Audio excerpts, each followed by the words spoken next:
Hello there, everybody. This is Hero Club's The Wrap Up, New York Comic Con 2017. I will be one of your hosts, Wheelchair21, and my other co-host, or the one actually making sure the stream is live and running, is the Visibleninja. I am Now, the stream master. yes. Now, in addition to that, our panelists will include Darkon633. I was waiting for you to say hello. Okay, good. Oh, there. And also joining us for this stream is other co-host and member from Ninja Talks Live, Hero Club Guy, aka Demon Wolf, aka T Cosmic Latte. That's the Cosmic Latte for the rest of you guys. Indeed. Now, X-Ben 3000 may show up, as well as maybe Soundout 12, we don't know. We knew he was busy on Sundays, that's why technically we got Demon Wolf kind of last minute. But nevertheless, we're going to be talking about quite a bit of the news from New York Comic Con. Now, it's not going to be all the news that probably people have seen or people are wishing us to cover. We're just going to cover the basics that either we showed on our website or that we ourselves are interested in. Now, first up, let's go with actual comics news with the trailer that just dropped freaking like a couple of hours ago, Justice League, because it comes out this November. So the new Justice League trailer dropped. It features David Bowie's Heroes, covered by Gang of Youth. And honestly, it's a really nice trailer. It's really cool, and I think people should go out and check it out when they get the chance to. So I'm going to go to Demon Wolf, since this is his first time on the wrap-up show, even though this is our second show ever, and ask him, what was your initial thoughts of seeing the Justice League trailer? Well, I feel like it's much similar to the first trailer I saw. The song is very fitting, but it's kind of awkward for me because I also just recently saw the ending of Regular Show, and that's the exact same song they used.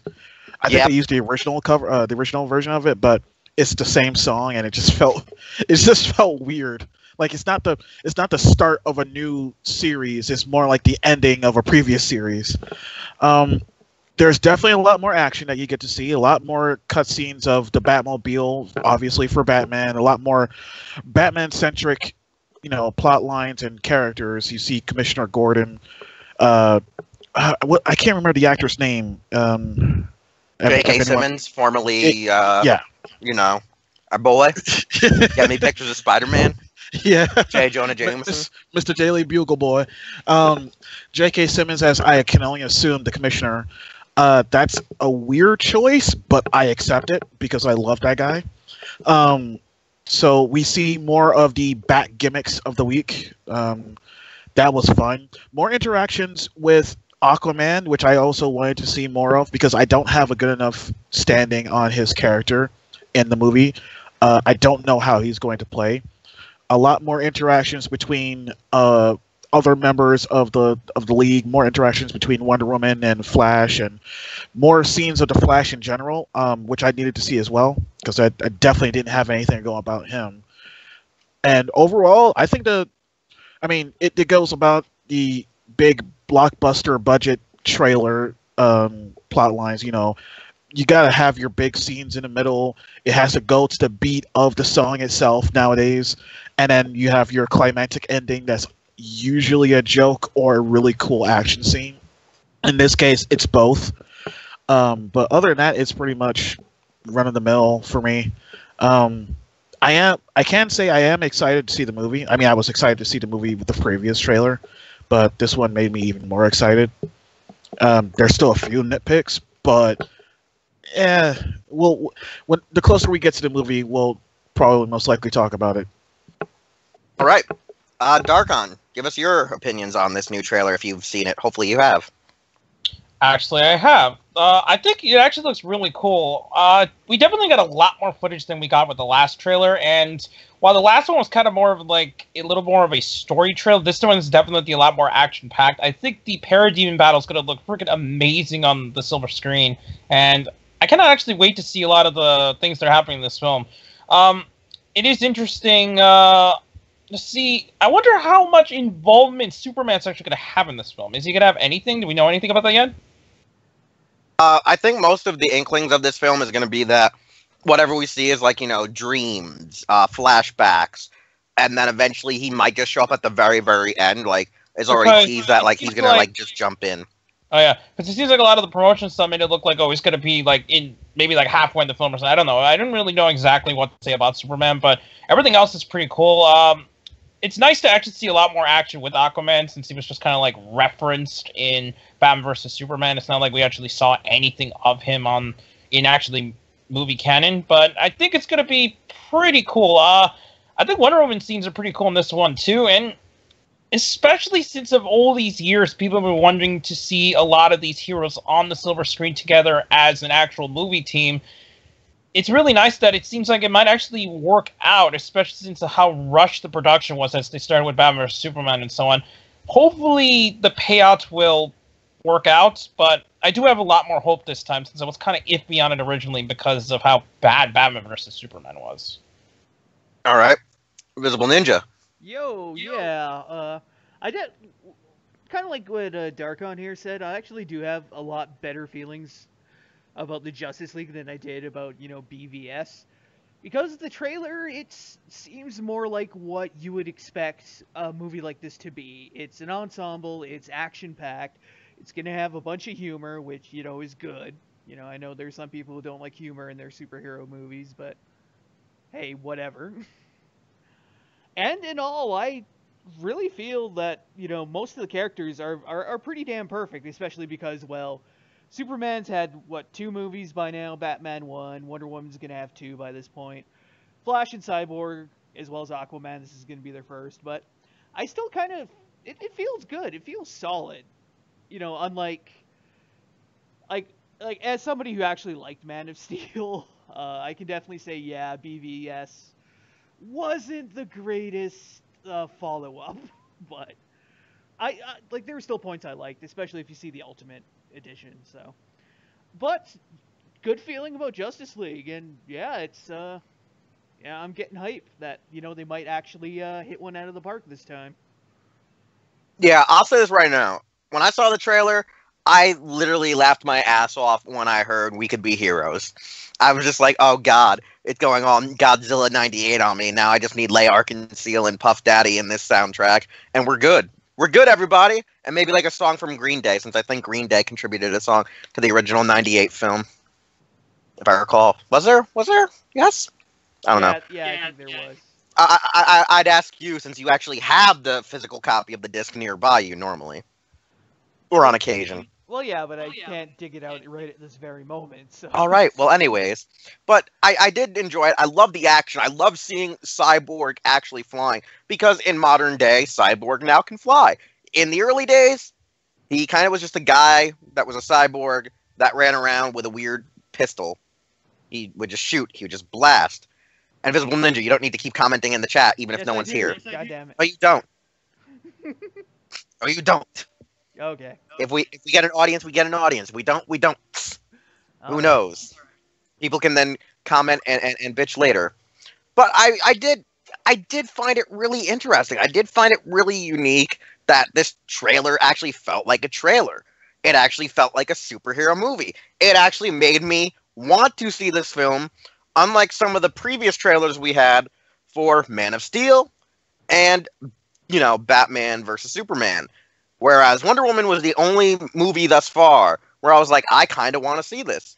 In addition, after, watching the trailer, I knew Hans Zimmer said he wasn't going to do any more Justice League movies.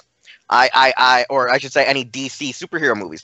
And I wasn't sure if, Justice League was supposed to be his last one, or if, Batman vs. Superman was his actual last one. I was not too sure.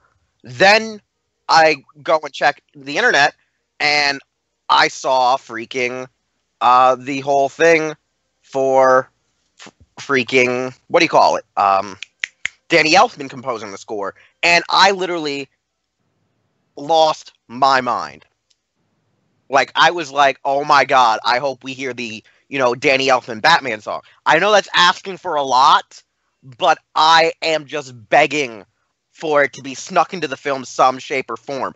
I need it to be in there. Danny Elfman doing the score just sounds ludicrous, and we need it. I know people are going to be like, oh, Wheels, it doesn't need that. But I want it. Because to me, Batfleck is a good Batman. I don't know why people hate on him. I know people. He seems to be the most divisive Batman right now, next to George Clooney. This is a fact. Like Batman, Clooney, and Affleck, most divisive Batman right now, I think, on the internet. Would anyone else agree with me that those two seem to be the most debated as who is Batman right now? Yeah, that sounds about right. At least the hate actually died down slightly when they actually saw the film. All the hate that was actually towards Batfleck was really before the film. After the film, while everything else about the movie was meh, they did at least like him for a lot more people, surprisingly. Yeah, like I feel like he has enough hate for himself to support the rest of us. Yeah, exactly. like there's a good difference. Like Clooney's only screwed because of the movie he was in. I don't think Clooney himself would be a bad Batman. I just think the film that was given to him was not the best choice. Yeah. You understand what I'm saying? Like, you give him a better film, would have been great. But nevertheless, we seem very optimistic about Justice League, which is astonishing, seeing that, the first two to start off this cinematic universe, or I should say the first three, were very questionable, with the only real masterpiece being Wonder Woman. Wonder Woman? Don't do that. Yeah. No. Yeah. Now, aside from Justice League, we also have another bit of DC news. DC television, to be exact, because freaking Matt Ryan, John Constantine, is being added as a regular freaking member of the Legends of Tomorrow cast. He's joining the Legends of Tomorrow. Freaking CW, Warner Brothers, they got what they wanted. They got Matt Ryan back on TV. They found a way to get him back. I'm going to go to Darkon since I don't think he even knew about this news first. Sorry, about what? Matt Ryan, John Constantine is back. I actually heard about that. I heard about the last couple hours. I think that's really awesome, especially since we have more details about the cartoon series coming out, or at least the animated series coming out. I think it was actually quite a surprise that they actually brought him back for this time Legends of Tomorrow. So it's nice to see more of him, especially since his show got so prematurely canceled really early in. Well, it was on NBC, right? And they're kind of a channel that kind of messes us around with things like that. Yeah, they really, really just kicked him in the dick, and it wasn't really a good thing. It was very bad. It was underwhelming. I enjoyed the show. It was a bit of a slow burn to watch. Like when watching it was a bit of a chore to watch the NBC run of the series. But I loved him. He was a great Constantine, and I really wanted more from him. Hell, my dad kept asking me, "Hey, where's Constantine been? Why isn't he joining the CW verse? Why hasn't CW got the rights to his show?" Well, they have the rights to his character, so here you go. John's back, and he can smoke now. Yay! Demon Wolf, your thoughts on Constantine? I thought he was a nothing character before this. I thought he was a nothing character in Arrow. I thought he was a nothing character in Justice League Dark. And I still think he's a nothing character now that he's in Legend of Tomorrow. So yeah. Damn, that's dank. That's pretty dank. Dank. Don't get me wrong. He has some redeeming qualities, but other than being a more drunken, magic-based Doctor Who, I kind of don't care. Doctor Who is lame. Yeah. Now I trigger the audience. Yeah. Now look at the. Not really, because then you're going to start having semantics with which one you're talking about, yada yada. That's what I mean. Whichever one's your favorite. I hate them all. It really doesn't matter which one we're talking about. It really doesn't matter who. It doesn't matter who, or no matter how hard you try. Pretty much. Anyway, Visible Ninja, your thoughts on Constantine? All right, it's good to see him that he's being brought into the fold of the Arrowverse, since they kind of were wanting to expand more towards the magical side of the universe, since they already established kind of the harder realism side with Arrow, and then introducing metahumans with the Flash, and well, now Supergirl with aliens. So it makes more sense to bring him in to bring in more of the magical side of the DC universe, which makes sense because that's actually quite a large part of the comic mythos.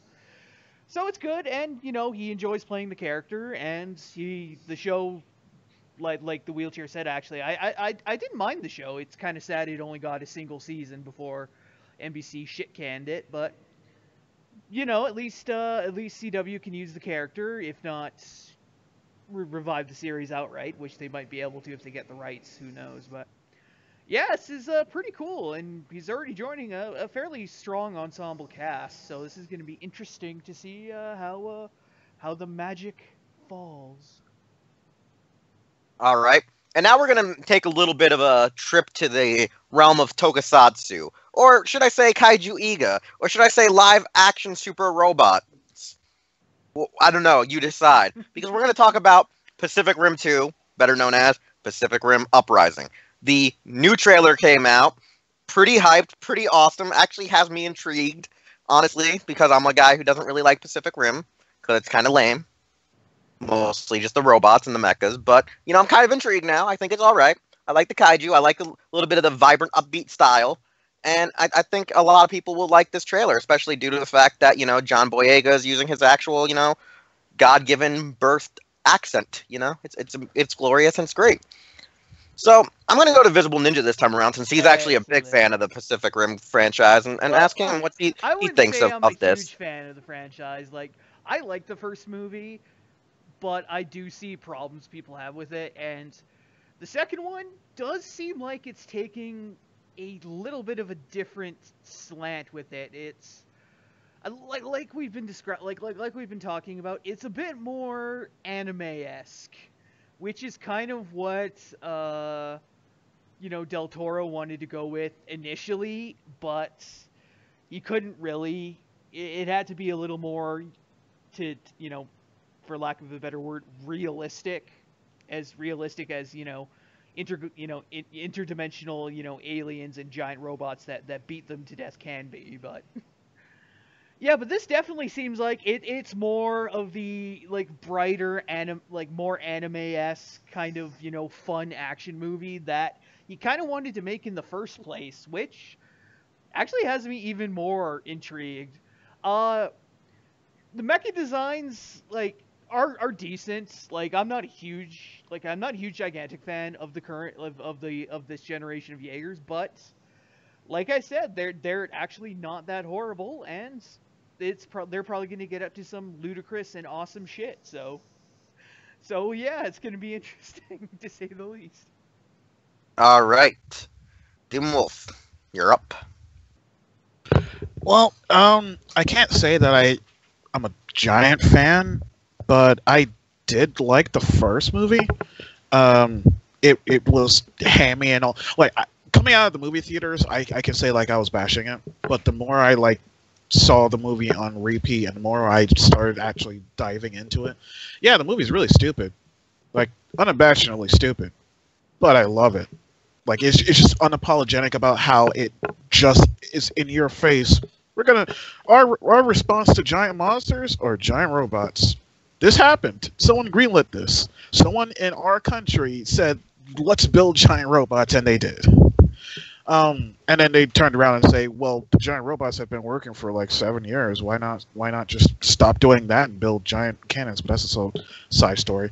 Anyway, the second movie, it's definitely more colorful, like you guys were saying. It's definitely harkening into its more anime roots. It's trying to be more, I don't want to say it, but super robot-esque. I don't know. I do like the designs. They're kind of more generic, but they're kind of streamlined in a certain way. If you understand what I'm saying. Because the designs of the first movie, pretty much, they were just the only two that actually looked the same were kind of like Gypsy Danger and Striker Eureka the first time you saw them. But pretty much everything else looked like its own thing. This time around, it's I can't tell who's the bruiser because there are 2 or 3 bruisers in the team. The bruiser is supposed to be the one who had the giant mace hand. Okay, so because it feels like there's a guy next to him who's equally. Oh yeah, the one with bruiser. the one with the whips is also an additional bruiser, but the one with the giant freaking mace is supposed to be your heavy. And I can understand that too, because in its own sense, it makes sense. You can have multiple bruisers on your team because you're gonna need more firepower. You're probably not gonna be as fast as Gypsy, whatever, Gypsy Phoenix, Gypsy. I think don't know it's what the new names are. I think it's Gypsy Avenger. Gypsy Avenger. Yeah. Okay. All right. That makes sense. All right. Yeah, I think the other one that you're thinking of is Phoenix Striker or something based on the Eureka Striker. Yeah. I can understand that you're gonna have two bruisers and two like slightly faster Jaegers. And that makes sense. You're going to want more firepower, but you're also going to want someone who can back up the people who are probably reloading at the time. And I can only assume that they all have like their own personal unique weapon, like aforementioned giant mace. I have questions about what Jaegers are fighting, because from the little we see in the trailer, it looks like Demon Wolf, your microphone is like booming a bit. All right, give me a second. All right. All right. While Mike is shaking up a bit. Any better? Yes, it sounds a little bit better at least. It sounds good. Okay. So yeah, I'm trying to, in my head, I'm trying to figure out why they would be fighting other Jaegers. The only thing I can think of is the United Nations or whatever universal group that they had separated. Our war games. Pretty much our war games. You know, China is no longer working with Russia and the United States because history is doomed to repeat itself and people hate each other. And everyone wants the power and blah, blah, blah. And with great power comes great giant robots. And then we have the final scene in the movie, which I thought was, in the trailer, which I thought was pretty good. And I really want to see how that works out. Apparently all the kaiju have now fused together into a super kaiju that's bigger than these super robots we already have. I don't even know what you would call that. It's like we already had Category 5 at the end of the first movie. This is probably like Category X. No, it's Category like 7. They always go to 7. They always go to 7 or to 9. I'm making a joke. It's always the bullshit of if it goes off the category scale of 1 through 5. They always bullshittingly say, "Oh, this is obviously a 7." It's like a joke. I really don't know any series that says that. I just remember like 2 cases, like when it's got off the charts, they're like, "Oh, this is obviously like a 7 or a 9." Like they just bullshittingly just make it some higher odd number.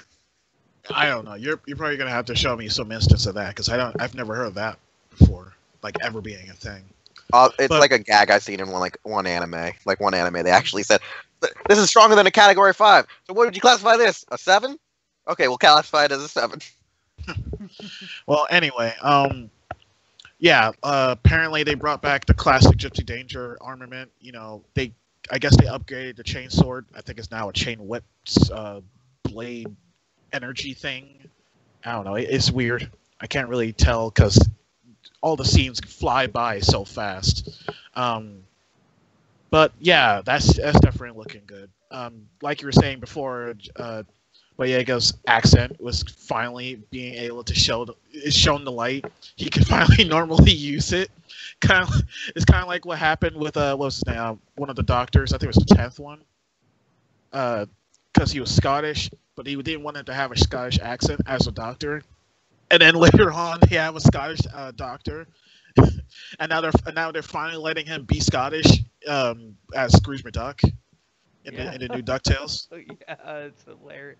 That's well, I mean, with what is it, Alan Young being dead, they had to find somebody else that was great in Scottish. exactly. Yeah, that's true. It's funny too because me and Visibleninja a couple of nights ago were actually talking about the original Scrooge McDuck, Alan Young. Yeah. But to close this off though, if they can somehow make a good score, because that's what made the first movie, having a really good score and a good build up to each moment in the movie. If they could somehow build on that in this movie, then they've already got me.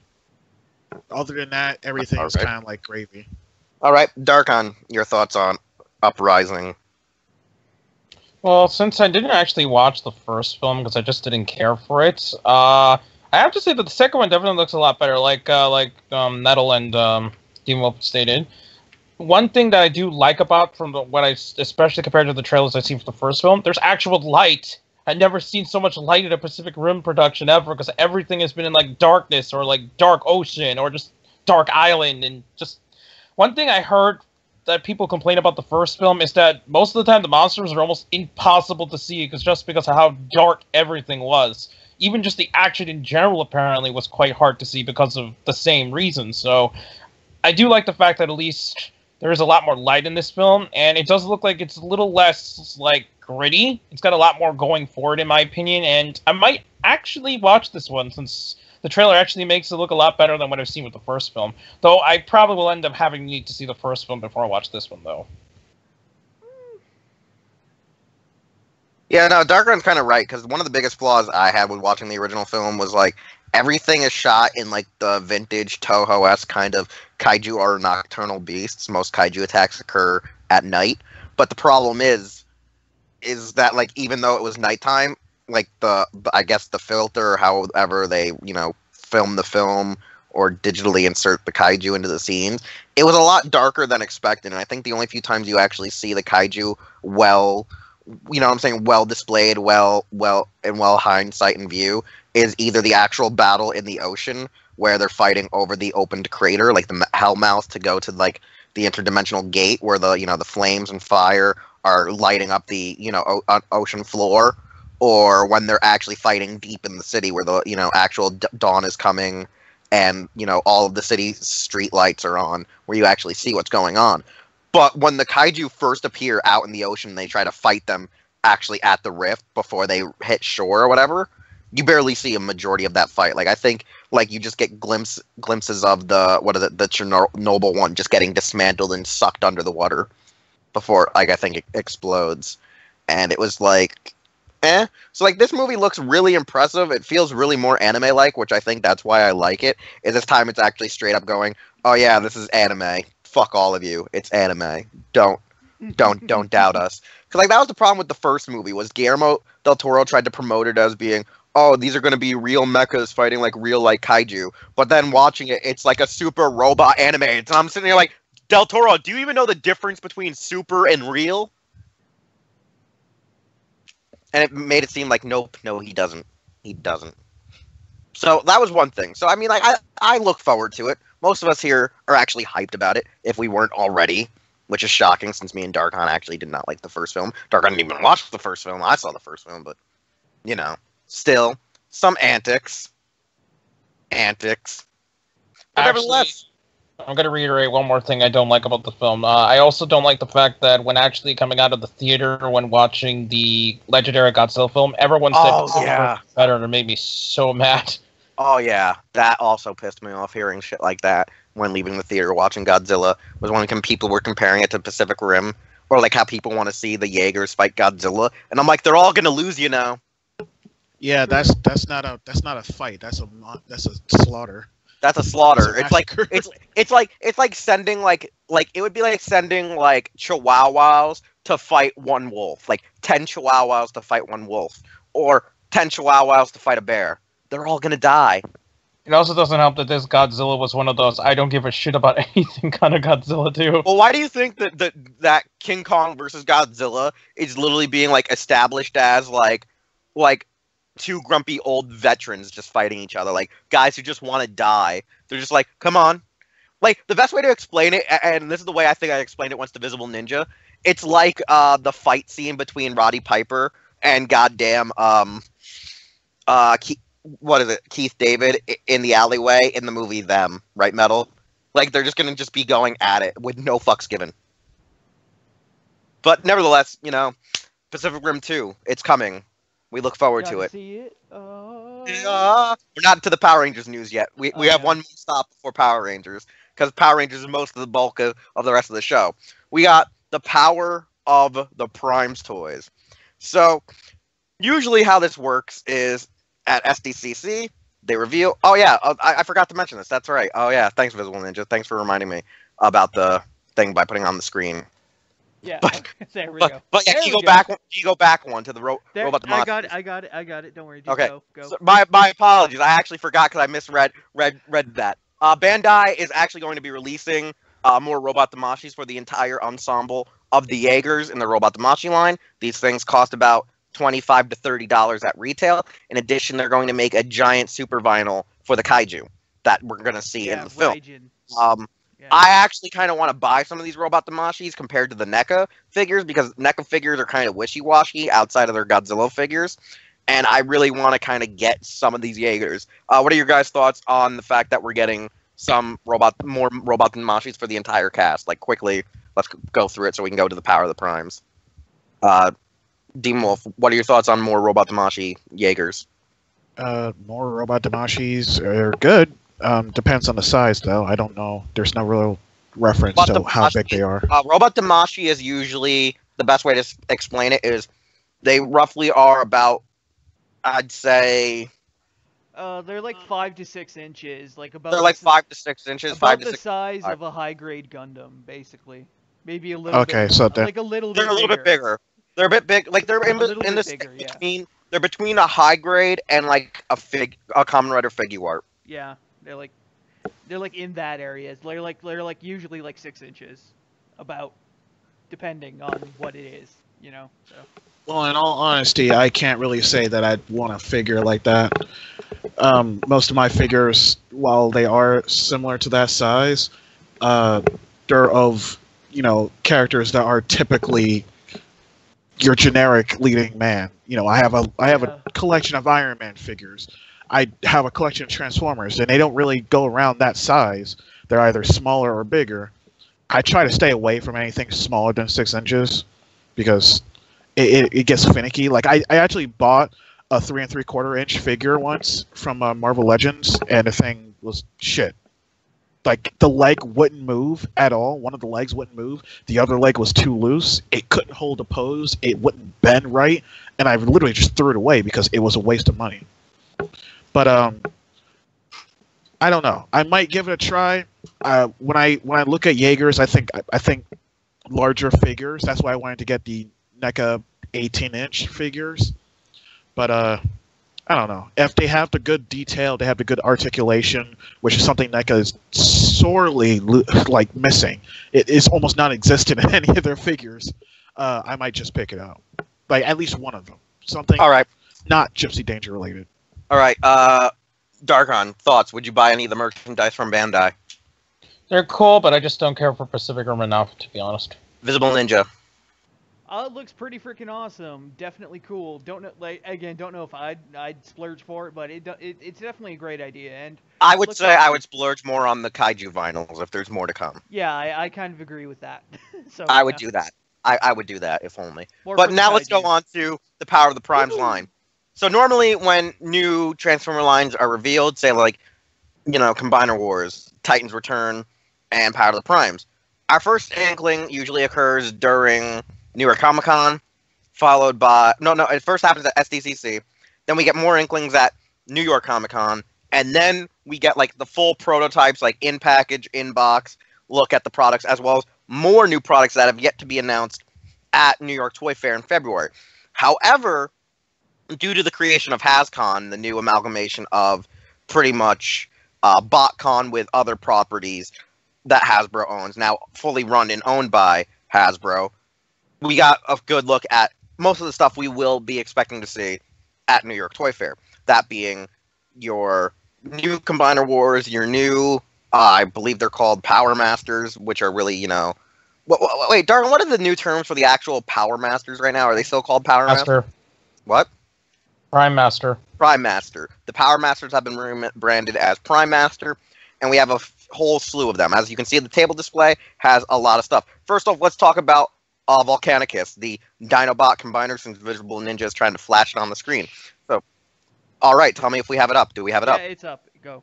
All right, Volcanicus. As everyone knows, we've seen the prototypes for it. We've seen actual official production images of this combiner. It features all 5 of our Dinobots fused into one combiner. Now, one of the photos we do not have for Volcanicus features that Grimlock's head, that is the main piece of its chest, can actually bend up and become a dragon-like chest cannon, like a Tyrannosaurus dragon cannon, in his actual torso, which is supposed to be, like, I guess, like his super weapon. And Volcanicus actually looks pretty nice. I know on social media a lot of people are trashing this combiner. However, this one looks to seem like it's quite sturdy. However, in due time, we'll find out how well it holds up. The next product we have is actually Rodimus Unicronus, which is just a shattered glass recolor and retool of the Rodimus Prime leader. It looks splendid. It looks nice. Visible Ninja, is that on screen for us? Yes. All right, so as everyone can see, it does feature the iconic mustache and goatee that freaking Shattered Glass Rodimus has. However, the canon term, I guess, for Shattered Glass now is called Unicronus. We're not too sure if that's actually going to be a staple thing, but I guess because Hasbro must, I guess, like the actual creation of, Shattered Glass Rodimus, they were like, hey, let's give these guys a freebie of a repaint and a repackage, which is actually a pretty unique and cool idea. In addition, we are going to get the Beast Formers combiners, just like Grimlock, who is now a combiner, similar to the Beast that he was in the comics.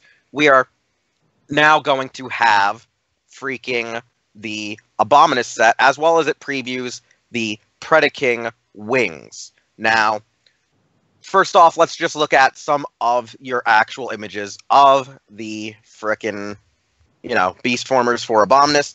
Honestly, the Terrorcons look great. One of the cool things is that Hasbro got the license back for the names of all of your members. They look nice. I love the limbs so far. They look really well, especially painted and finally done. What is it? Cinder Twin, which you see in the back, the yellow and green double-headed dragon. Looks marvelous. It looks great. Let's go to the actual freaking body now, Visible Ninja. Okay. Hey, Darkon, name drop this guy, because I'm drawing a blank. Darkon? Wait, what are you talking about? I'm drawing a blank. Who is the body of Abominus? Oh, you're talking I about... Hunger. Is it Hunger? Hunger, Yeah. Yeah. Yeah, That's okay. the main body. I don't know why. I always forget his name is actually Hunger. I don't know why. It's really confusing. I apologize for that. I just remember Abominus and then I forget his body name. Looks great. It looks cool. As anyone can see, he comes packaged with, I think, either one or two of the actual new Power of the Primes combiner feet. You can also see that he actually has a Prime Master connected into one of those foot plates. Really interesting. It looks unique, different, completely new. I like this idea thus far. Visible Ninja, I think the last image we have saved is our actual upcoming Pretender Shells and Prime Masters, correct? It's not the last one, but yes. Well, no, this is the last one of the actual display, or is Yeah. there another one after? Before we go, The only okay. one after this is Grotesque, so... Okay, all right. So, as you can see, there's a close-up of one of our freaking I guess Power Masters, Prime Masters, whatever you want to call them. It is the Pretender Shell. I don't Yeah, know. I don't know what the best way to say it, because they come with your Pretender Shells, which also double as Target Masters. It's actually a really unique idea. I know some people are actually discouraged that we're getting them as Target Masters, and they're just no bigger than a Legion class / Scout figure. But I think it's the best way they can get away with marketing these and making them still affordable for your general, market. The thing that I keep doing is I keep wanting to refer to the character Submarauder as his, what is it? His goddamn Master Force name. And I'm sitting here going, don't call him that. Don't call him that. Just call him Submarauder. Just keep calling him that and we're good. Because it looks wonderful. As we can see off on the left-hand side, there is Metal Hawk. So we know he's coming. I'm still a little miffed that the only way to get a, Headmaster's Metal Hawk is technically through that gift set that you can only get through BBTS, which is hard to get right now due to the fact that it has the Jinrai remold. Mm-hmm. And then our last thing is actually the New York Comic-Con exclusive Grotesque, which they announced at the con. They had a limited stock to sell at the con, and then they immediately put it up that Friday on their web shop, and it sold out within 2 hours. Actually, it came in stock the same day they announced it, and they did not sell it at the con. Oh, they did not sell it at the con. They did not sell it at the con, apparently. It was only on the site, and as soon as it was announced, pretty much, that's when it went up. Yeah, that's how much of a bad move it was. Yeah, it was a very interesting move. Most of these images, though, of this display comes from, if I recall correctly, BTWF or BFTW. Yeah, it's BFTW. I screw up the acronym for the site quite a bit, but most of these images come from there. They really had nice, images of the display of how they did it. I find it funny though, since it's in October. Hasbro threw candy corn all over the table. Yeah. It's a really fun thing. And all I can say is no candy corn, no sale. Yeah. all I can think of is the scene I think from Bug's Life with the caterpillar going, "Ooh, candy corn." But the thing is, Grotesque is reusing freaking Twin Strike or Twinferno, whatever you want to call them, Inferno. double cross mold, and it also comes with a die-cast Headmaster Scorponok, which, you know, it was a nice set. Just wish people knew about it a little bit sooner, because had I would have known and had I would have remembered that, you know, you don't get free shipping from them when you buy exclusives, I would have ordered this thing. All right, Demon Wolf, since, you know, now you're up to date on these items, what's your thought? What's your thoughts on what was shown? I wish they would I don't know if they have, and you probably would know more than I would.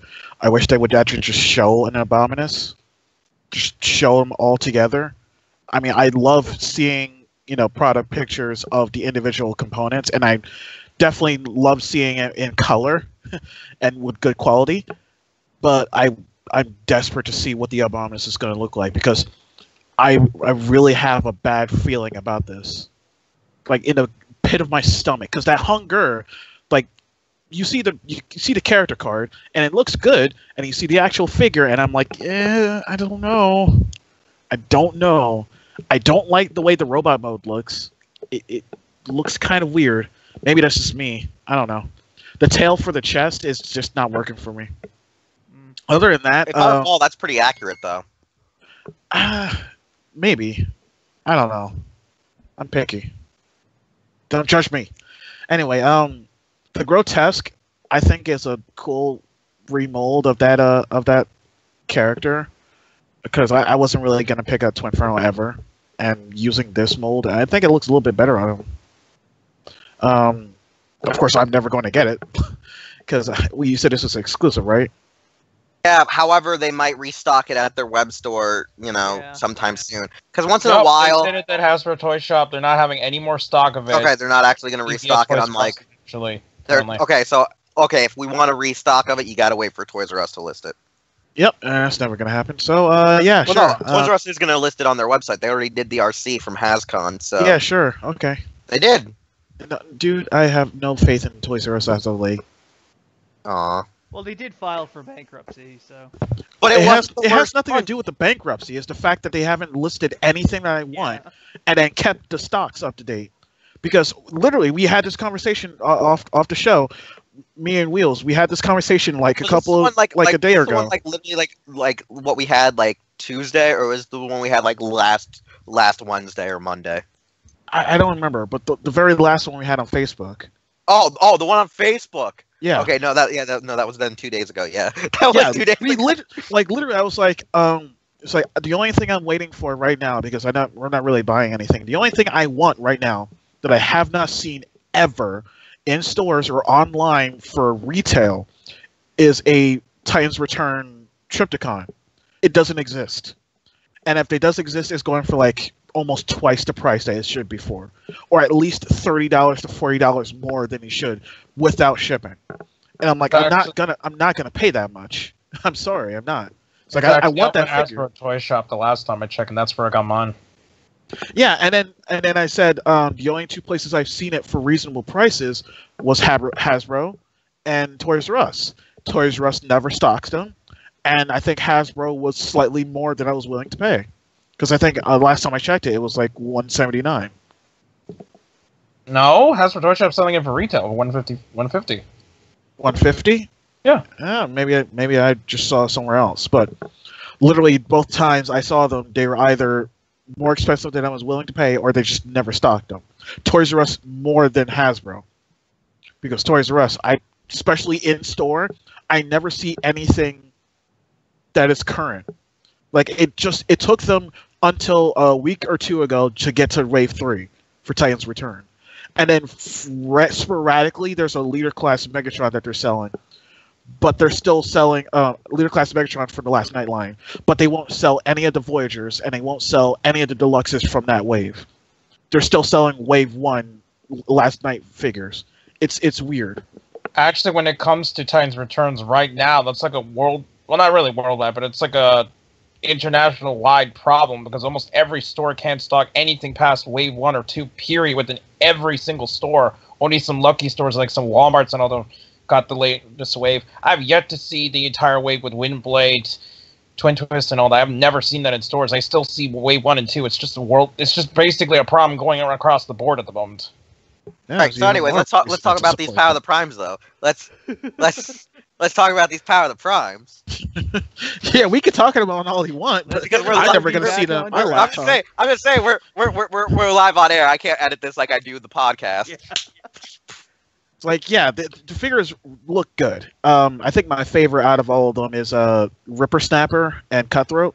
I want to see what they're going to do with his wings, because from what I can see in the robot mode, his wings just fold down.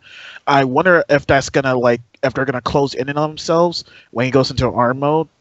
And then these are also gonna be Combiner Wars type molds, right? So they're gonna be Scramble City. Do we have any idea on what the hands and feet are gonna look like? Yeah, they're actually the guns that were attached to freaking Hunger. The guns that are attached to Hunger. Yeah, on our slideshow right now. If you're actually watching the stream. No, I'm not. I was actually asking for that. The bodies will come now with actual feet parts, and the hands will come still with the limbs, and the feet actually will have ports where you can put your Prime Master in, as well as you can actually take the feet and connect them with another hand to create a giant foot and stabilizer to make sure they don't fall over. Because they realized they couldn't sell the special gift set hands that you get with Victorion or Computron or the Takara exclusive Valdigis. They realized they couldn't really make that affordable. So what they did was they made new feet ports that they could double as giant cannons for your Voyagers that then you connect to the back of the hands to make one giant stabilized foot, whereas then the other hands that you get with the other body parts would then be your regular right and left hand. Is that why the new deluxes for Titan Prime Return, or whatever it's supposed to be called, is jacking up to the premium price? They're jacking up back to the 1999 like they did originally with Combiner Wars, because this was the excuse for Combiner Wars originally. Combiner Wars' excuse was they were including a comic, so you were paying an extra $3 to get the comic too. Where in this case, Darkon and me made the joke. The real reason we're paying extra is because they need to get back the money they spent on getting the license for the actual names of these characters. This is the joke. It's not that it's true. That's the joke. It's not legit, but that's the joke. Because we wouldn't stop bitching and moaning about it. Because they thought that we really cared about names. I mean, it's true. I do care about the names. I mean, I do too, because there are the weird casual fans that when you review it, and if you're a G1er or you actually know what Transformers are, and you're like, why aren't you calling it Wolfire? His name is Wolfire. Wolfire. Exactly. Exactly. No, dude, his name is Weird Wolf. You can tell this is Weird Wolf. So no other opinions right now? So far, no. Everything looks copacetic to me. All right, I'm gonna go to Visibleninja next.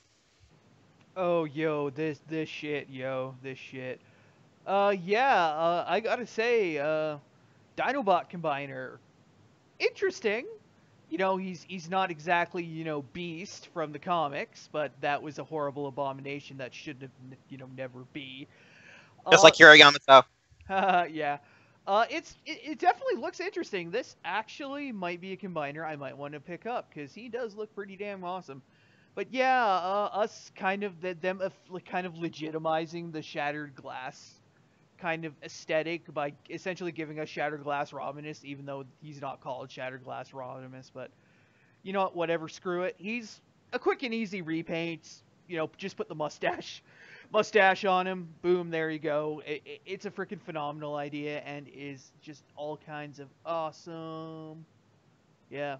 Just remember when me and Darkon first saw this plan, when we first saw Rodimus Unicronus and we saw the leaked images, we're like, it's probably not going to be in Shattered Glass colors, or we're like, oh, it looks like it's in Shattered Glass colors. Then we see it as the full Shattered Glass details, and Darkon's like, I fucking hate my life, and I'm like, yes.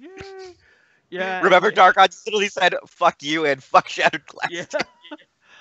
Okay, the Terracons, again, they do look pretty good, fairly in line with the, Combiner Wars kind of aesthetic, and look. I mean, the animal modes do look pretty good. Robot modes are nothing special, but again, it's kind of what you grown to expect. Hunger, again, he looks pretty decent for being, the torso or the leader of the group. They're usually not the greatest, but hey, whatever. Pretenders, Prime Masters, whatever the frick we're calling them now. It's good to see them finally coming back, though it's going to be a little odd to market, a plastic shell that has a smaller transformer inside that can also mount weapons, I guess, so. And Grotesque, that's actually a pretty clever reuse of a mold, although its weird release method is kind of odd, but, some people are able to get those, Darkon, and... Hey. And some people weren't. I just happened to be on the site when it happened. I know, I saw your review. I'm just saying, at its core, it's an interesting reuse of the mold, and it's a good idea. I just wish it was kind of more available to those who might want to get one and just weren't lucky. But either way, it was a pretty solid showing here, especially really hyping up Power of the Primes and Abominus, which is going to be pretty cool. All right, Darkon. You. Oh go. Boy, this is going to be a chore. Anyways, I'm still annoyed that they raised the $5 price. I don't care about the names being like that if that's the joke with the pricing. I still like the fact that I have to spend $20, because that means my area is going to raise it about an extra $2 and makes me more annoyed. But anyways, the Abominus team looks really good. To me, as long as it doesn't matter what's going on with the individual components, as long as the combined mode is good. Especially nice to see new combined words molds that are not utilizing the jet or the car or the other version of the jet or the other version of the car or a helicopter. That was getting ridiculous. I understand what they were doing in Combiner Wars, but at the same time, it did become kind of a cancer a bit because it was getting a little ridiculous there. I'm really pissed off of Rodimus Unicronus because they're wasting a slot they could have easily done to make something, I don't know, like a Thunderwing. Hey, Darkon, I'll say this right now. It's better, though, that at least it's not just a straight reissue of Rodimus. They're doing that afterwards. In the next... Then they need to go to hell. That's what I'm saying. The reissue is taking a spot. The freaking Unicronus actually at least is more appreciated. Not really. Since, Rodimus Shattered Glass is actually a well-liked mold. At this point in time, I think it would have been better if they actually used a character that would have had a lot more presence. Maybe something like, I don't know, instead of that, maybe they could have put Star Saber instead. Just something else. We're getting a Star Saber, most likely. We'll get it. I'm pretty sure. Because of how slow they've been releasing things, I would like to actually see things come faster than they are later. We've been trying to collect these things since 2006. It has been a very long time. I would like to finish my set, and some extras if needed. Anyways, another thing I like about them is I do like the little Prime Masters. At least it's a cheap and affordable way to get the Pretender shells, seeing as I can understand why the old Pretender shells were cool, but you are indeed just basically getting an empty hollow shell for like X price, because I really don't know how much the Pretenders costed originally back in the day. But it's just unfortunate that since we are getting characters like Submarine and all that, we don't have their actual like Transformer bodies because of that. It's now just little tiny shells for the Prime Cores. It's cool, but it is unfortunate that it's like that. On top of that, we're still missing actual characters then, even on top of it. Once again, showing Hasbro's really slow in releasing characters, and it's getting kind of old now. But going on to the Dinobots, this is the point where I'm never going to keep it in combined mode. I think the combined mode was cool originally. The more I look at it, the worse it's getting in my eyes. It just looks so bad. It's got a lot of proportion problems, and it just looks really terrible all over the place. But obviously, that was just a way to promote it and to get better sales in it, since you're allowing a new form of play with the Dinobots. But I'm just happy we're actually getting them, especially they've been teasing us for all these years. We had a classic one back in 2006. We had a bunch of the movie ones, and then we also got the Masterpiece one that Hasbro released. So it just seems like Hasbro was just beating around the bush releasing Dinobots, since they took forever to actually release them, but it's nice that we're finally getting them. Other than that, I think that's about it, except for the Grotesque. I'm happy I got that, but I'm really annoyed that a lot of people missed out on it because of how fast they decided, hey, Remember this figure that didn't exist 24 hours ago? Well, it exists now, and now you're going to have to quickly check the website, or you're going to be screwed. I think that's one of the biggest issues I had with it, really, because like before you even messaged me telling me it was up, I saw it and I was like, yeah, okay, what the frick is this supposed to be? Is it supposed to be like a prototype or something? And then like I double checked, like, and I was like, oh shit, this is real. And then Dark was like, Will, this is real. And then I'm trying to figure out if I want to actually buy it because like I was like, oh well, I don't want to buy this by itself. I'll try to add something with it and use, like the free shipping. And then Darkon, like, after it sold out, I was like, yeah, you weren't gonna get free shipping. And I was like, well, fuck me then. Because like the entire thing about this wave was, I'm looking forward to a lot of the stuff we see in the Power of the Primes. I really do look forward to it, and I'm really interested. I know we're not probably going to get everything that we want to see in Power of the Primes, and then some. However, there's still the Generations line to come after the trilogy. We still are promised a Generations line. I mean, yes, like Darkon says, we do want our shit a little faster, but the problem is that sometimes they like to throw it at us in the most unexpected or most unwanted ways. Like, how we got the Headmaster Juniors, but not their goddamn bodies. That thing that still has Darkon wanting to kill a bitch. Right, Darkon? What? How we got Headmaster Juniors and no bodies. I got me started on that shit. Exactly. Those are Darkon's trigger words, just like Tuesdays.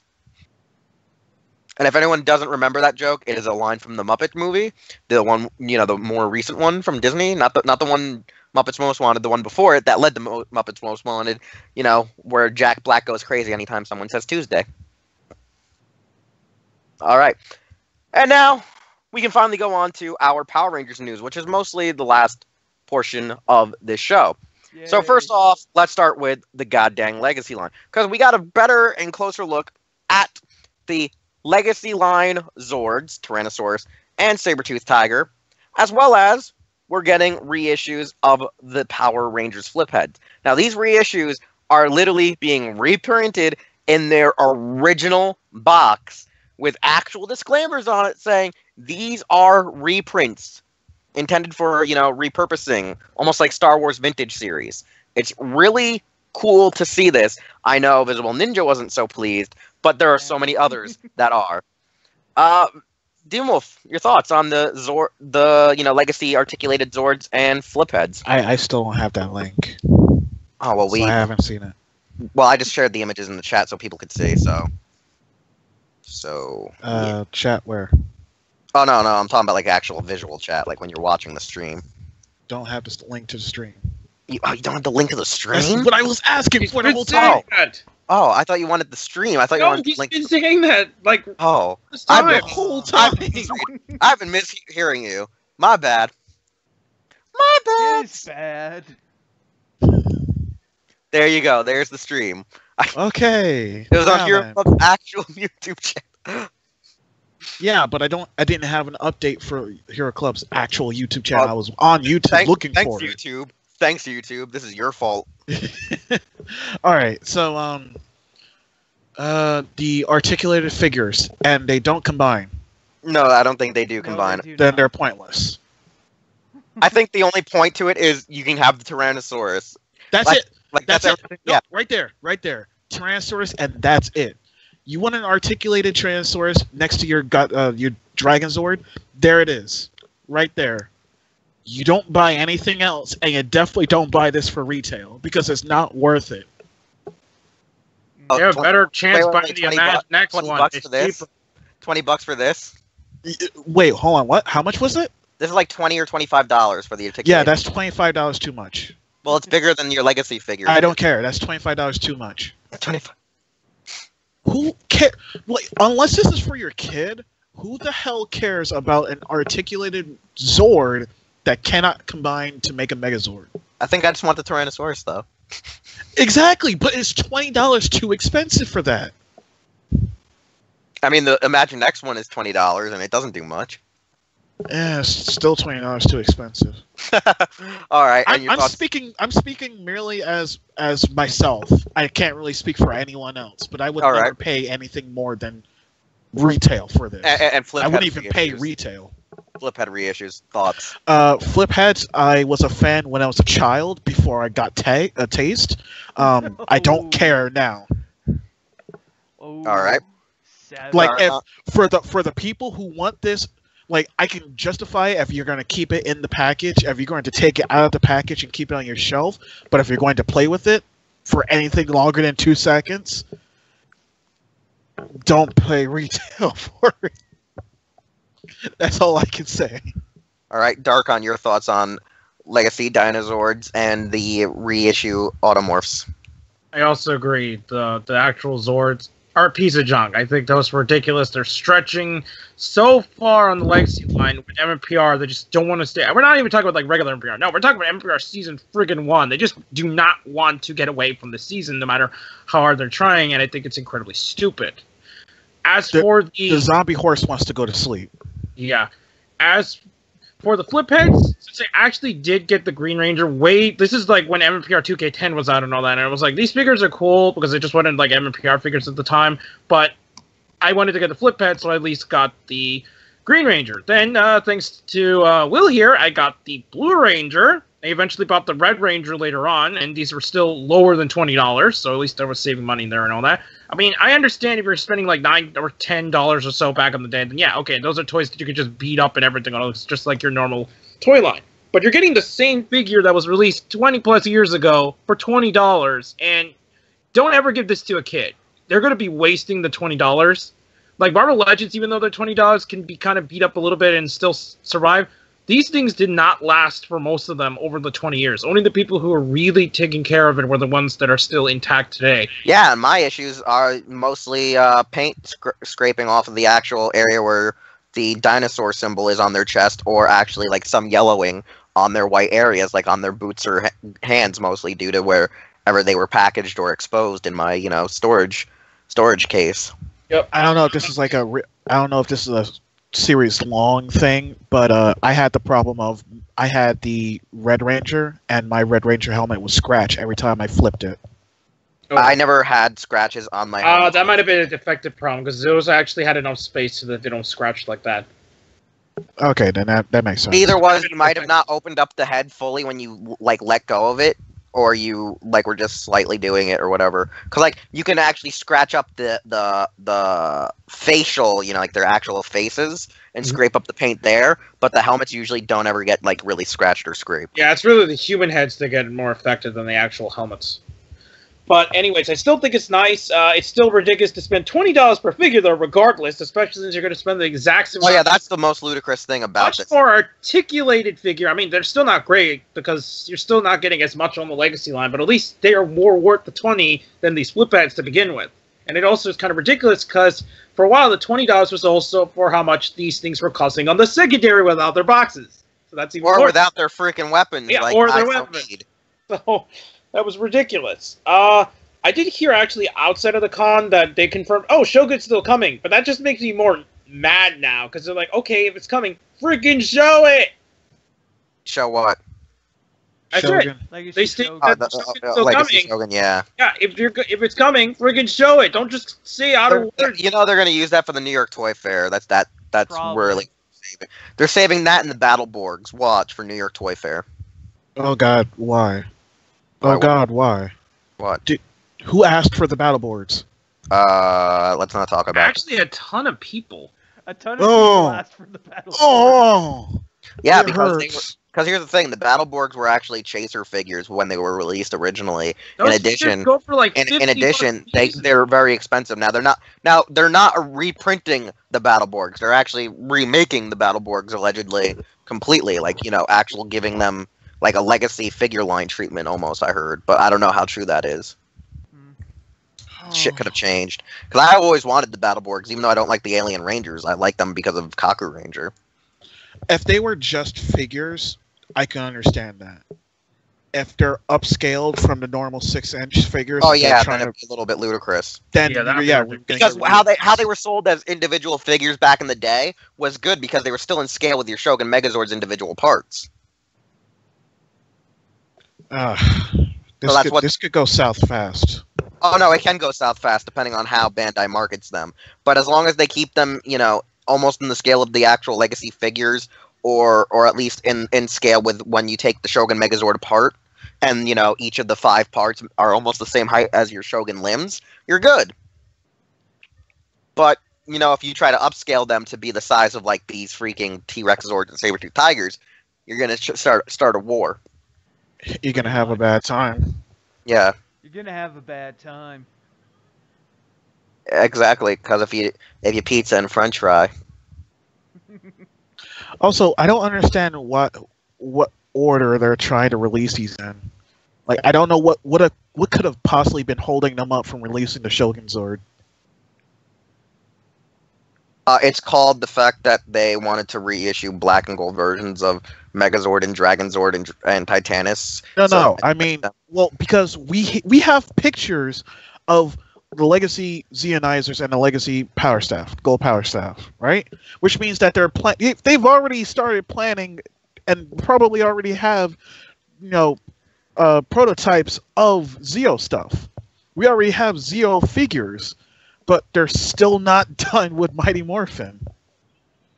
They're still milking it. It's probably just due to the fact that they started making more weapons in their roleplay line that's caused them to backlog.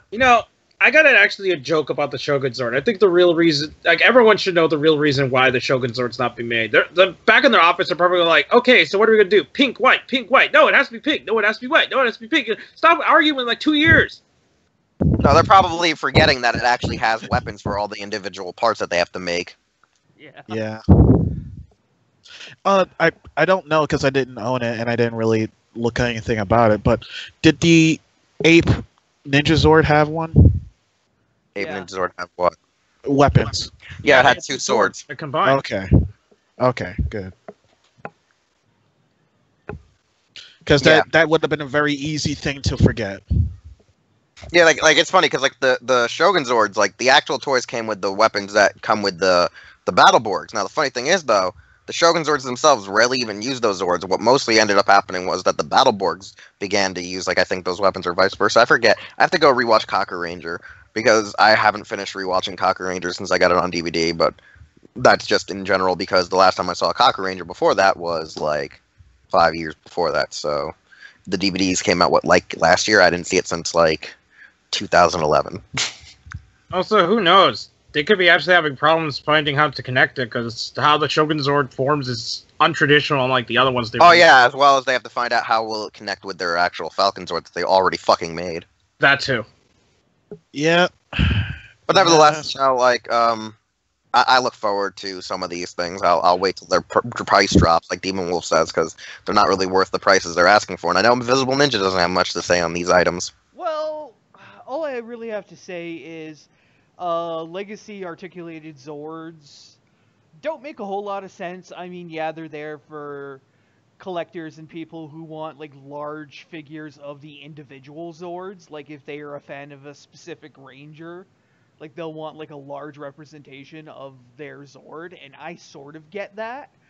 But since they're non-combining and, well, I admit their price, their price point isn't bad, but it's just kind of catering to a specific type of fan, which isn't probably going to go over too well. And as for the flip figures, I'll just say quickly, I never really saw any point in the flip figures. I was never a fan of the flip figures. And the fact they're getting literal, just straight up reissues 25 years after the fact is just utterly baffling. I know there's a market for these because, nostalgia guys, I'll use the nicer version of that phrase, but because of my nostalgia in my childhood, there is a market for these. But I've never been a fan of the flip figures, so. But you never really were a fan of most of the fucking toy line to begin with. Well, I did have I did have stuff from the toy line. Oh yeah, no, I'm just saying. Okay, well, I never liked the flip figures. So. Yeah, Metal was one of those guys the weird, shitty 8-inch kung fu action crappy ones. Hey, good sir, they were all I had.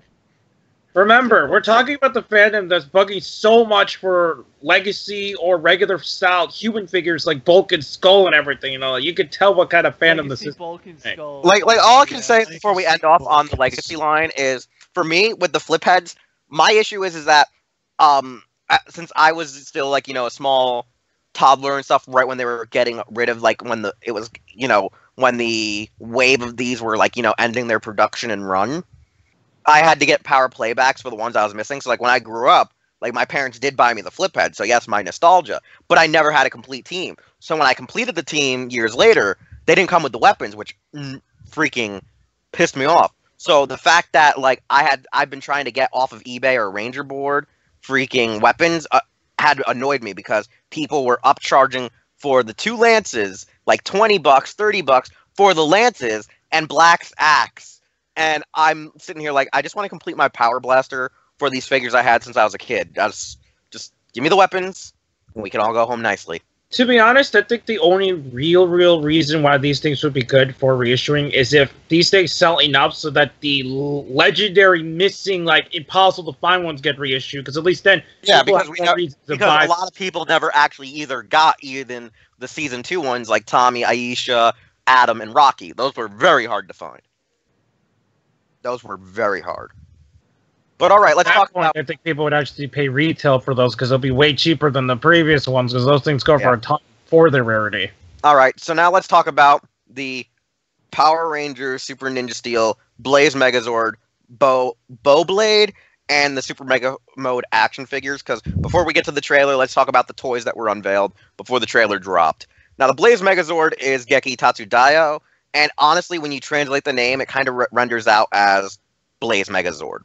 The Blade Bow seems to be like a new original weapon that probably won't be seen on show, since the Super Ninja, or I should say the Super Mega Modes, feature them with these weird lion bazooka cannons to be used. Now, the Super Mega Modes kind of look nice outside of the generic bodysuit and armor.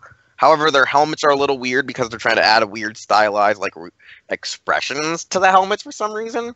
And as Darkon's even stated, the Geki Tatsudaio combination itself does look, you know, very good. It looks pretty accurate, pretty spot on to what it was even in Ninja. Let's go to Darkon, you know, just for quick thoughts on these, you know, 3 toy reveals for the upcoming Ninja Steel line.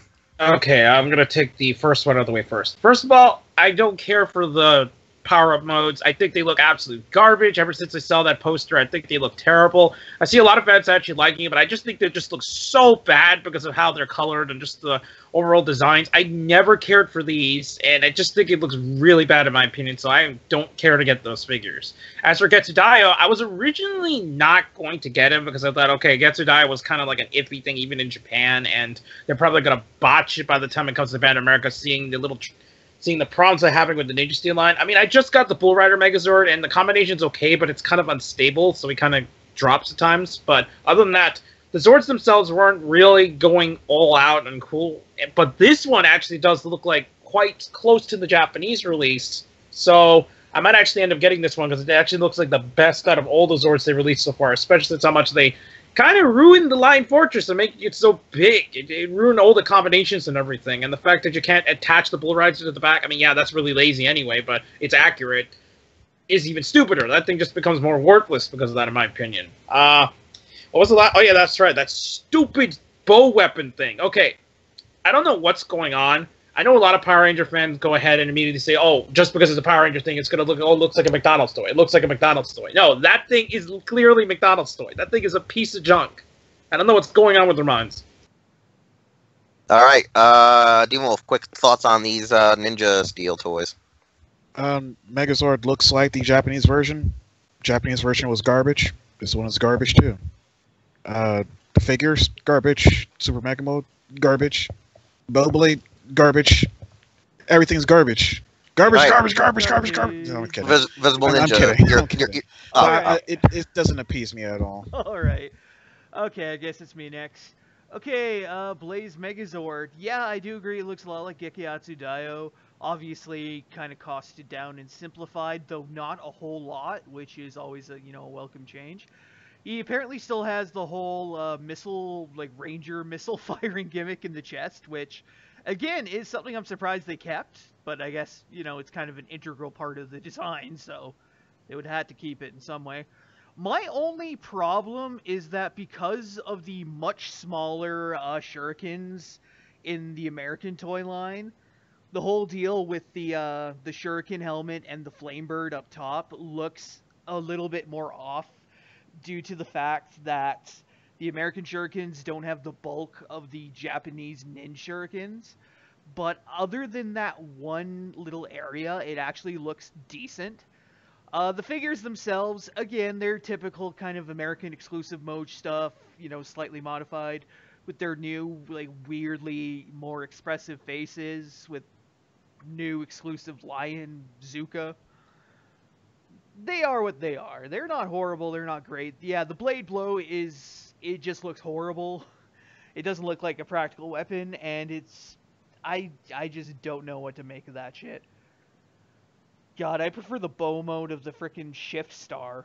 So, of the Ninja Shift Star, which became the Ninja Steel Morpher, funnily enough. So, because at least that one half-ass looks like a bow, and it's actually, just another mode in something that, can do other things. So, yeah, that's... Oh no, I just realized what they did. They skipped the bow on the American Morpher, so they made one separate. So they Those made... guys- Or they made it that this is able to combine with the Morpher to make it look like the bow and show. Maybe. But, who the hell knows? Yeah, but it's horrible. Figures are alright. Megazord's pretty good. Me, I don't know. Like, the figures look interesting, but I'm not probably going to get them unless they come, like, in a gift set.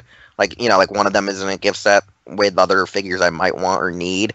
Honestly, if I was to get any Mega Mode, if I had to, it'd either be red or gold, just because, they're the better characters, per They're se, the only two usually. worth talking about. Yeah, unless you mention Pink, because Pink is great. Who doesn't love Pink? I think the gift actress. set's gonna come with the burger as The the thirst. Sound 3. Maybe the actress, but are we talking Yeah. about the actual Pink? Talking Um, about the show Pink? no, I'm just talking about the actress. Exactly. So There then you go. You're just talking you about need that Christina. distinction. There's nothing good coming out of the show except for that actress. No. There's another good thing coming out of the show. It's called Super Ninja Steel Trailer, which we're going to go to next. Because guess who's back? Back again. Sledge is back. Tell your friend. Do. So yeah. So that trailer was like a weird hype reel about, Levy's going to turn evil. Somehow maybe going to be Zaram suit from Tokyo-Uger, what is it, Tokyo Rokugo or whatever, Orange's monster form is probably going to be used in the footage as Levy's monster form. People are thinking or hypothesizing. I don't remember, but I just remember, Sledge is back. He's back. He's There you back see him. from Fun in Japan. And he has, Kibayone's wife with him as one of his new foot soldiers, as well as one of the Q-liners from Tokyo-Uger as one of his new foot soldiers. And no one really knows why Sledge is back. People think it's for that half-ass anniversary special that Saban said is coming next year. But you know what? I actually, unlike most of the Ranger fans who were pissed because we seen him get technically destroyed in Dino Supercharge, I'm like one of those ones who's like, you know what? I'm not even mad this time. I ain't even mad. Are So you kidding me? Like, Ranger villains die every time, and somehow just show up in other seasons and no one says anything about it. that's kind of like I'm not even mad.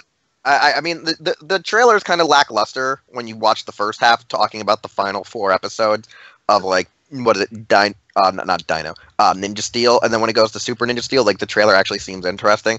But the fact that they're like, it's a twist you won't see coming, but then it shows like Levy turning evil and then Sledge showing up, you're like, you just blew your load there, man. You blew your load. Like, it was interesting. Who wants to go? Just someone choose to go and talk about their thoughts on this trailer.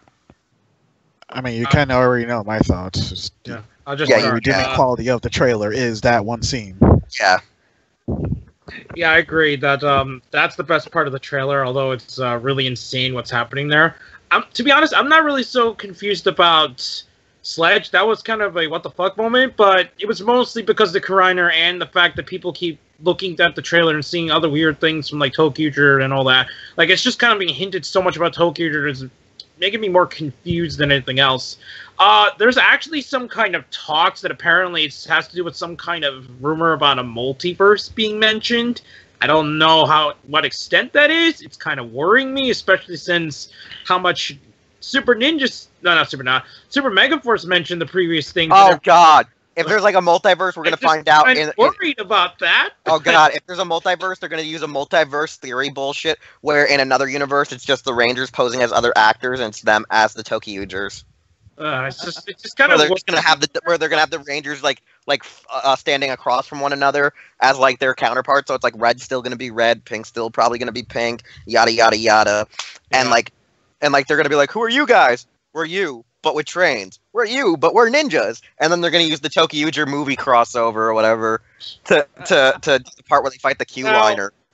The only thing I can really say about this is, outside of the last couple episodes, which actually kind of already picked up the show finally after the garbage it was becoming, for once I actually think that, okay, so this might actually become something at least presentable in the following season. I'm not saying it's going to be, oh my gosh, the best season. Yeah, I feel like it's going to be like where Dino Charge was the good season and Supercharger was like the I already calculated it was going to go reverse, but... Yeah, it's going to go reverse order. Yeah, I think it might actually do that. Other than that, we really don't have anything else outside of the trailer, but yeah. All I know is that they seem to kind of brush over what's happening. Oh, usually when they do the Power Rangers events, especially back in the day and all that, where it's like, oh, we got a big finale event and yada yada and all that stuff, to just try to overhype and everything like that. This time, they felt like, oh, this season exists, we're just going to finish it off. But we are hyping the next season. That's basically what they did. Pretty much. Yeah, like this time they're like, nope, let's just go to Sledge's back again, tell a friend. Yeah. I mean, I'm actually excited. I'm actually really excited for Super.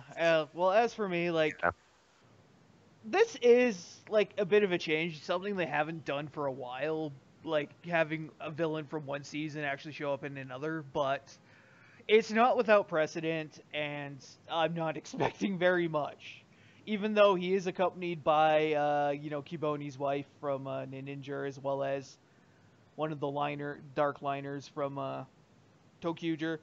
Again, I'm not expecting too much. They're probably just using those suits just because they had access to them, because they already modified the Baron Nero suit. So why not fill around with some others? I'm like, hell, I'd be expecting to see General Schwartz show up if the idea of robotic Hitler didn't scare a currently pissed out of their mind America, but. I'm just saying, I don't think he's robot Hitler. He's just robot World War I-ish, German soldier. He's not a World War II guy. He's a World War I base. I know, but when most people look at Schwartz, they see, Mecha Hitler, essentially. So. But there's nothing Hitler about him. He's not Star because Christian he has the very, the officer kind of thing, and...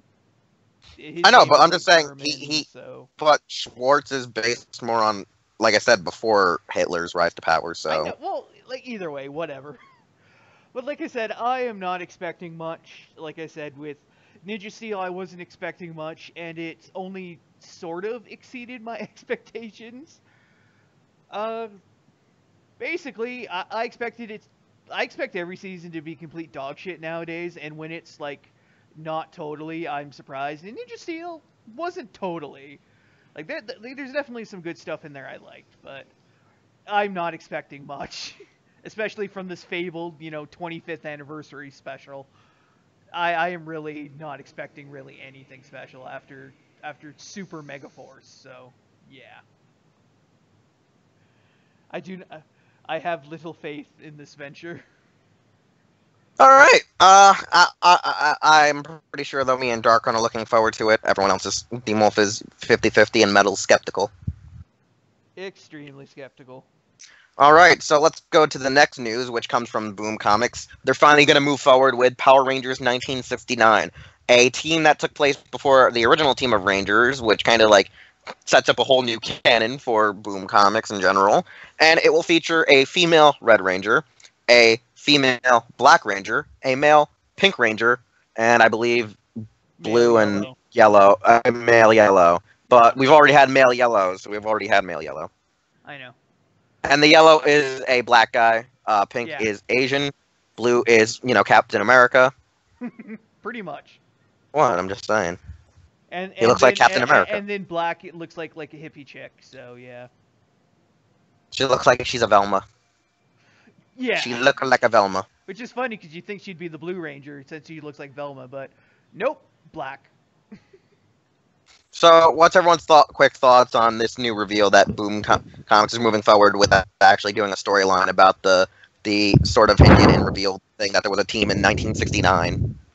So, what's the over/under on how many jokes they're going to make about that male Pink Ranger? Oh, they're already Probably making. variety. What? Metal's making a joke that social media is already making jokes. No, that's what I'm saying. What's the over/under on it? We don't know yet. It's still the jury's still out on this one. Yeah. Okay. No, I was just thinking because I'm looking at it. I'm like, man, this is.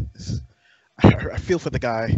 It's like this is 2017 and it's okay to wear pink as a guy, but apparently they're taking place in what 1969. Yeah, this is the late '60s. So. Yeah, I really feel for that guy.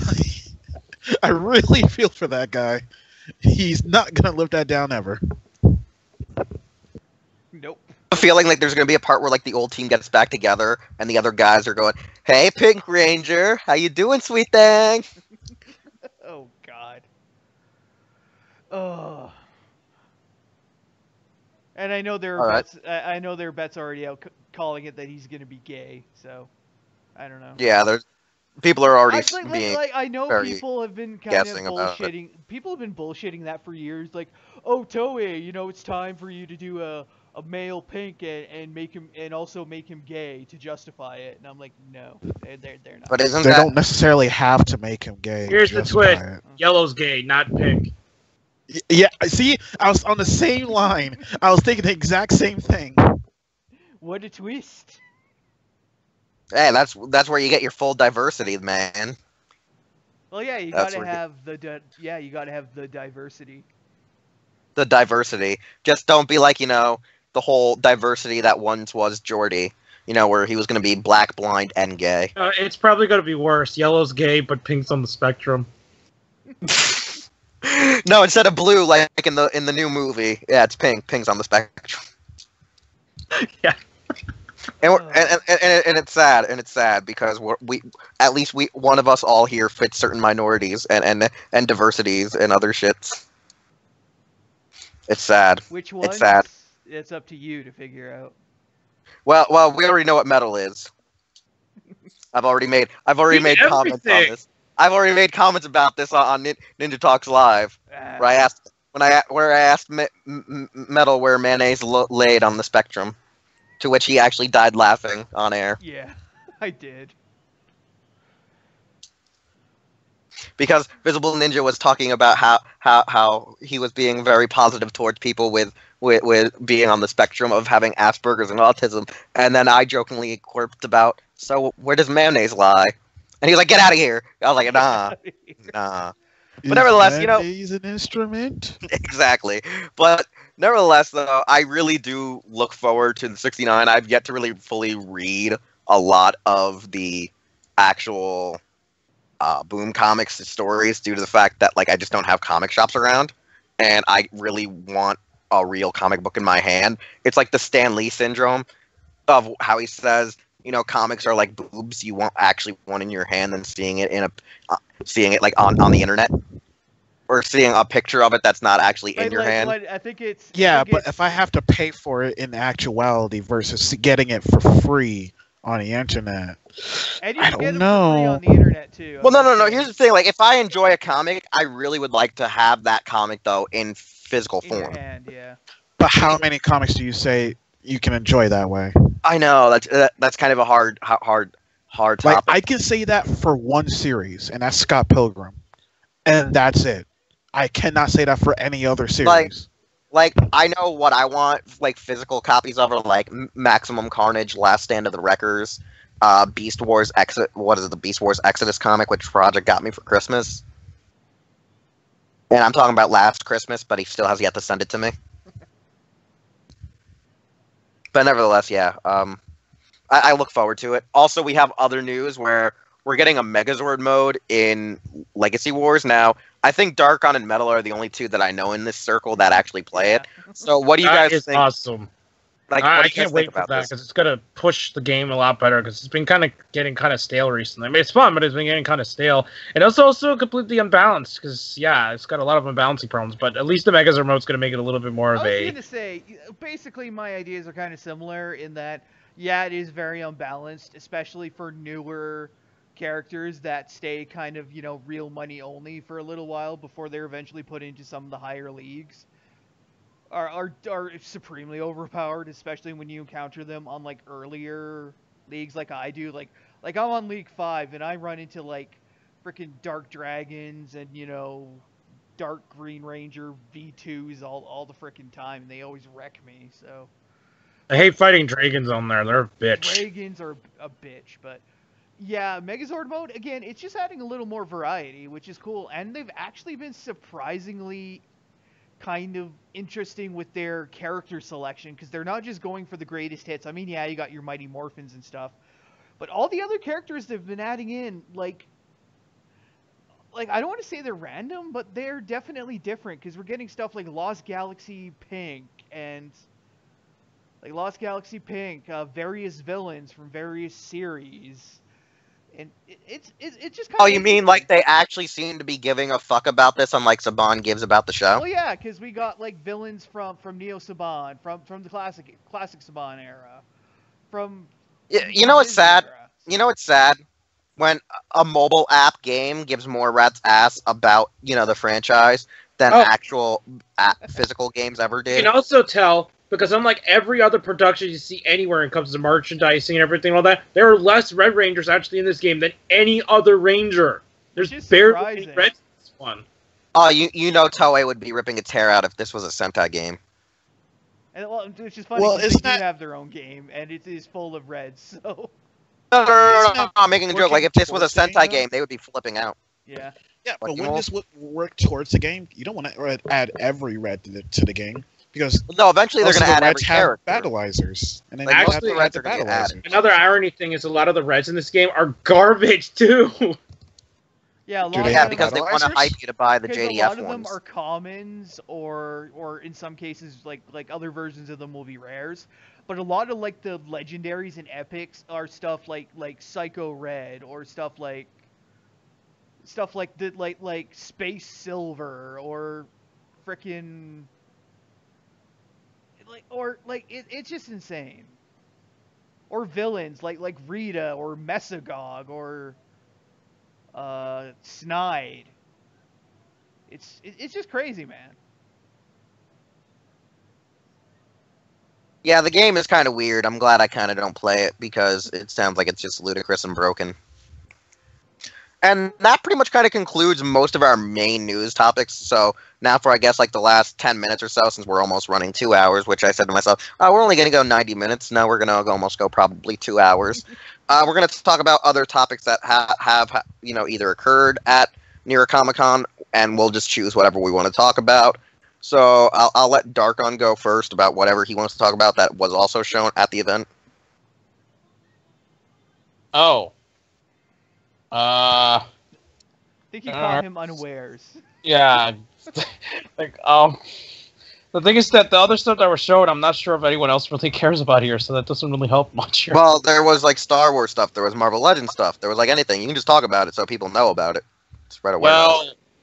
Well, okay, I guess from the other stuff that I saw, Marvel Legends, it's nice because we're actually getting some more characters, especially since we saw a lot more of the, a few other characters in the Avengers wave, which is cool. We finally got the confirmation with Spider-Man Noir and so on, so I think that's really awesome that we got those, especially since they've been hinted for some time, thanks to some back leaks and everything and all that. But as for the Star Wars stuff, it's cool. We're actually getting some other cool characters like DJ and so on. It's Benicio del Toro's character, but even though we really don't know much about him, it's nice that we're actually getting a figure of him in the 6-inch scale and so on. But yeah, other than that, it was pretty clean otherwise. Like, it's been kind of quiet, at least in terms of merchandising, since they kind of overblew it this year because we had New York Toy Fair, because this is New York Comic Con, so we had HasCon and everything and all that. There really wasn't that much in terms of marketing and merchandising afterwards because everything else was kind of blown out throughout the rest of this year. All right, Visibleninja, you got anything you want to talk about? That was that the show that we didn't talk about? Nothing really comes to mind, truth be told, because we talked about most of what I would really give a shit about, really. Yeah, actually, I don't really have anything. Basically. All right. Demon Wolf, was there anything at the New York Toy Fair that you saw that would you like to talk about? Well, seeing as how I didn't actually see the Toy Fair, and I only know what you guys been telling me. Well, not Toy Fair. No, This not really. This is just I was Comic gonna Con. say This is actually Comic-Con. Toy Fair is not till February. No, not really. Pretty much everything that I've seen last time, the Legacy Zero stuff. Like I said, we already saw. Nothing new that in that section, and then everything else that we talked about is pretty much all I cared about. All right. So I guess I'll wrap up with the few minor things I want to talk about. First off, the Garo Vanishing Line Saimu dub is really interesting.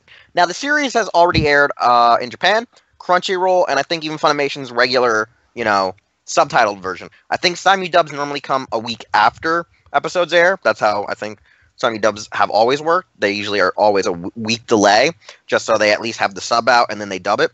I don't think the entire cast has been announced yet.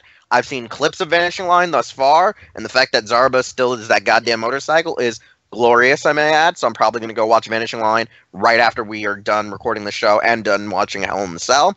There are also the Dragon Ball Super figures that are coming out from Bandai. Now, the first wave had Goku, Vegeta, and Frieza.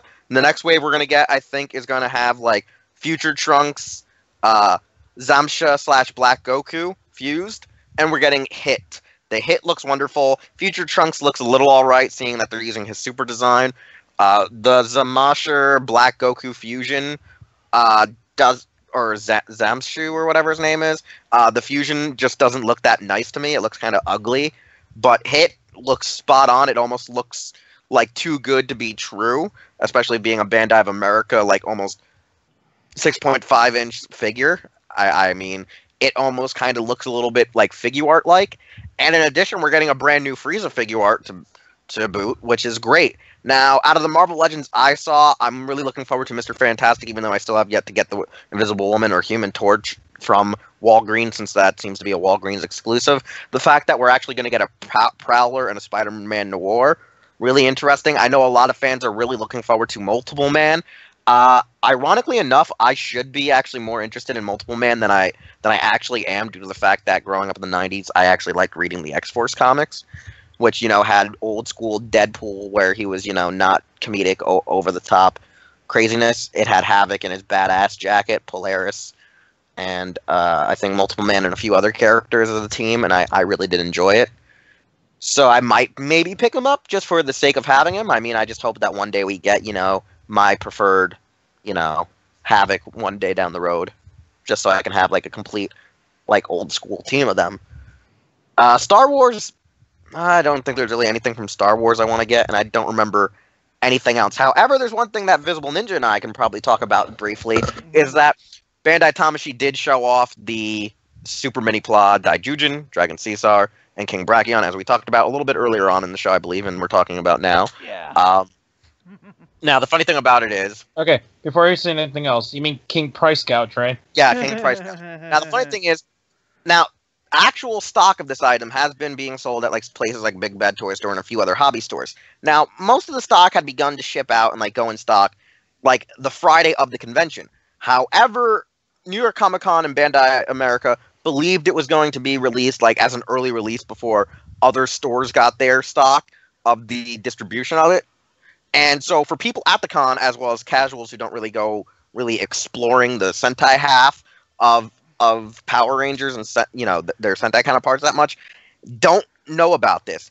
Because it came out so early or so kind of under wraps and really not promoted by Bandai Tamashii or Bluefin Tamashii, they believe this to be a New York Comic Con exclusive and are severely gouging the product right now. The thing only goes for about $50 to $60 even at retail. and they're trying to say that this thing is over $80 to $100. If anyone sees this as a person who has reviewed them and bought them from Japan when they first released from the Japanese market and had to pay around $50 to $60 just to get them shipped here to North America, and you're paying over like $100 per each one, you're getting screwed. You're getting scalped. They are not exclusives. Look at Big Bad Toy Store. Listen to me. Be careful. Be safe. Don't fall for that stuff. Yeah, it's kind of stupid, but the Ranger fandom can be a little stupid sometimes. Oh, they can be. I know so. I've done stupid things in the past before, being young in the Ranger fandom. Like, trying to shop at eBay for certain Ranger mechas, when you could easily just get them for cheap from people on forums that don't know what the hell they were listing in their lots. Hey, or the time or you run the risk of getting scammed on those forums. Yes. Oh God. Yes. Yeah. It's funny. The one time I got stories. the one time I got scammed on the forum, the guy actually refunded everyone because guess what the bullshit scheme was? It was actually him doing a scheme to prove for his college how many people would fall for fake claims or whatever. But the problem is, this is where the guy screwed up big time. He forgot to contact the mods in advance and get an okay for that. Oh. So people were sending him like hundreds of dollars, and then he then refunded the people after like 3 or 4 days after saying he would ship their items. Mm-hmm. And did not tell the mods, and then had to explain himself before he was then freaking kicked off the forums. And this was on Henshin Justice. Oh God, that's even worse. Darkon, remember this was the Kuga Belt incident. Oh God. $45. Oh. Remember the time when you were so new to the fandom, you were diehard Image Anime? Oh wait, that's not you. Oh God, yeah. Like, it's funny, Image Anime, if you want to shop with them, sometimes they're good for their figure art exclusive releases, and for some of their other, like, regular retail products, like I heard they're also figure arts and stuff, Gundams. but only if you go in when they get released, like around the time when they're released, because after that you're pretty much, they probably don't have. Yeah, like usually they'll try to gouge the prices. They're like those people where if it is an exclusive, they'll start raising the price the lower their stock is, rather than actually giving it a clearance sale. They'll actually raise the price because they think it's getting harder to get, because the general public won't know to check Yahoo Japan auctions or go. I mean, nothing's like Toys and Joy. Oh God, the worst place ever. But anyways, as we go off tangent due to, people believing that the Super Mini Pla are New York Comic Con exclusive, this should technically actually wrap up our show. We thank those of you who've watched in the audience, which pretty sure there wasn't actually anyone, even though I did promote this on a few groups. I did promote this on a few groups as well as Discord, and I tweeted it a couple of times. I know it was a very last minute thing. I know this channel is very small, but nevertheless, if you do watch this on a backlog, thanks for watching. Thanks for being here. Give us a like. Give us a subscribe. Go check out our individual channels. I'm pretty sure most of our individual channels are promoted on the featured channels section of our actual channel, so you got to click there and go there to find out who the hell we all are. And through that, you can find us on various places throughout social media like Facebook, Instagram, and Twitter. Anyways, we thank you again, and most likely our next wrap-up show most likely will be New York Toy Fair this coming February. And nevertheless, I'm Wheelchair21. I was joined here by Visibleninja, Darkon633, and T Cosmic Latte, or should I just say the Cosmic Latte. We'll see you all whenever.